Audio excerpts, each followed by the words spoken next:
संपूर्ण महाराष्ट्रामधील पत्रकारांना संघटित करून एकाच छत्राखाली आणण्याचा अखंड प्रयत्न करीत असलेले व वयाची 40 वर्षे ज्यांनी अविरत फक्त पत्रकारिताच केली आणि महाराष्ट्रामध्ये द पॉवर ऑफ मीडिया या नावाची एक चळवळ पत्रकारांसाठी उभी केली, स्वतःचे संपूर्ण आयुष्य पत्रकारितेसाठीच जे जगले असे महाराष्ट्रामधील प्रख्यात पत्रकार किशोर आबिटकर यांनी VCN न्यूजच्या कार्यालयाला सदिच्छा भेट दिली व VCN न्यूजचे सर्व कार्यक्रम व कामकाज समजून घेतले। यावेळी त्यांच्यासोबत त्यांच्या धर्मपत्नी सौ आबिटकर सुद्धा उपस्थित होत्या।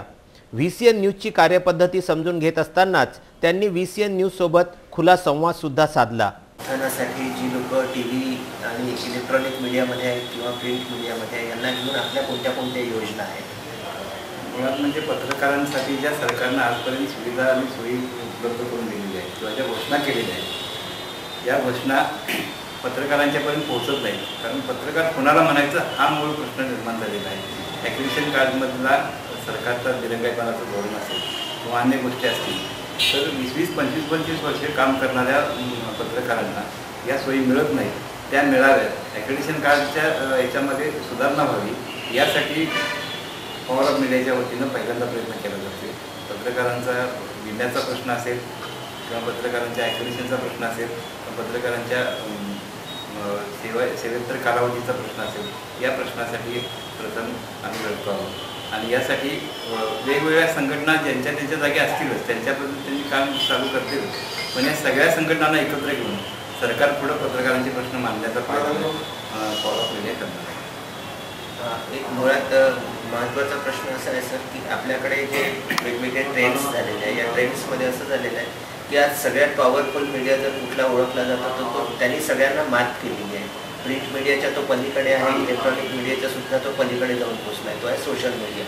आजकाल असं झालेलं आहे की कुठली एखादी घटना घडते किंवा एखादी घटनेचं जे चित्रीकरण किंवा जे शूट असतं किंवा जे फोटोग्राफ्स असतात ते सोशल मीडियावरती इमिजिएटली तेव्हाच्या तेव्हा अपलोड केले जातं। त्याच्यावरती कुठल्याही प्रकारचा निर्बंध नाही आहे। त्याच्यामुळे कोणी उठसूट स्वतःचं यूट्यूब चॅनल सुरू करत आहे आणि त्याच्या माध्यमातून काही अंशिका होईल आपण जनसामान्यांपर्यंत जो मेसेज पोहोचायचा आहे तो जो चांगल्या पद्धतीनं पोहोचला गेला पाहिजे तो पोहोचत नाही आहे। याच्याबद्दल आपण काही आपल्या मनामध्ये आहे का?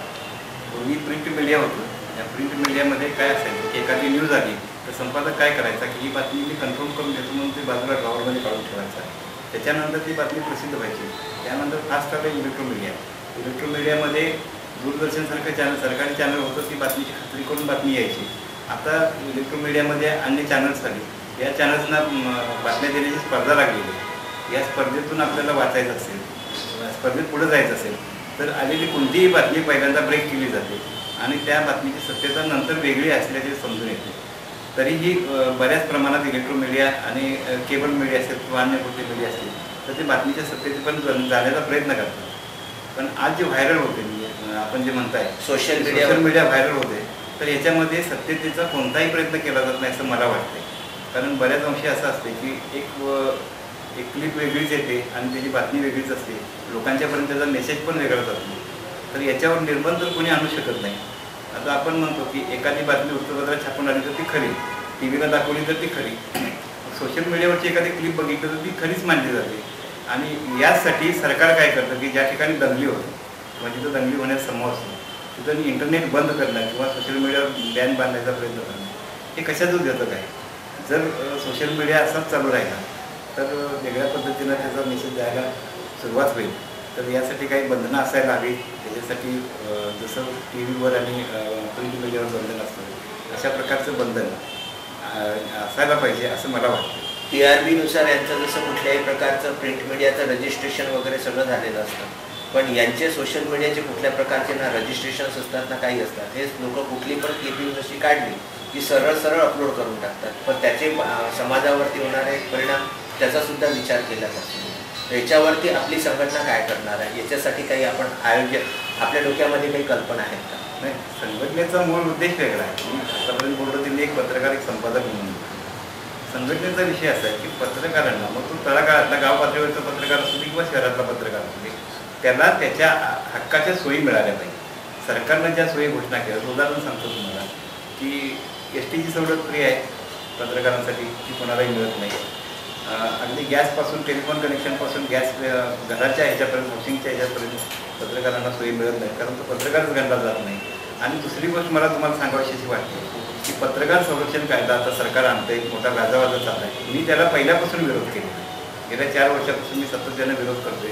त्याचं कारण असं आहे की तुम्ही आणि पत्रकार म्हणून जर केस नोंद करायला गेलो तर आपण पत्रकार असल्याचं प्रूफच देऊ शकत नाही. आणि मग जर पत्रकार म्हणून जर प्रूफ देऊ शकत नसेल, ॲक्रिडिटेशन कार्ड त्या माणसाजवळ नसेल, तर त्या पत्रकार संरक्षण कायद्याला काय गरज आहे. आता इथं गेल्या काही दिवसापूर्वी अमरावतीमध्ये घटना घडली. याच्या एका TV9च्या एका पत्रकाराला धक्काबुक्की झाली असं आम्हाला तिकडे ऐकायला मिळालं. तर जर तो गेला असेल तर तो पत्रकार आपण स्वतः हे सांगू शकत नाही, त्यामुळे पत्रकार कायदा त्याला लागूच होत नाही असं मला म्हणायचं आहे. तर त्यासाठी सरकारनं काय करायला पाहिजे की पत्रकारांना ॲक्रिडिटेशन कायद्यामध्ये शिथिलता आणून अगदी काही वेगळ्या बाबीवर बंधनं घालून ते ॲक्रिडिटेशन कार्ड द्यावं असं मला वाटतं. आणि मी माझी मागणी गेल्या काही वर्षापासून सरकारकडे सातत्यानं दिसत.